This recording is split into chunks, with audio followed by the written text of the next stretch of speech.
Gelen kızım. Əvvəl ehtiyacımız olur. Evvel ihtiyaclarımızı alaq sonra. İstədiklərinizi alaq sizin. Çocuğum ben.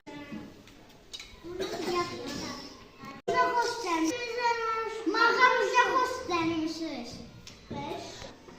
Aziz oğlum.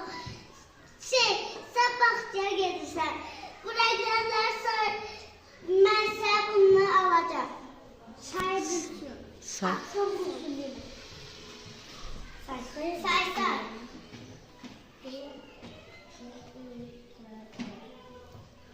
Aferin. Bize. Oy bize el.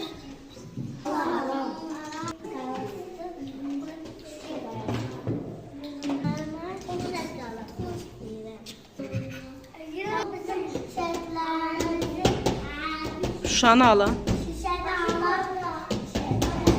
və qazilərimiz.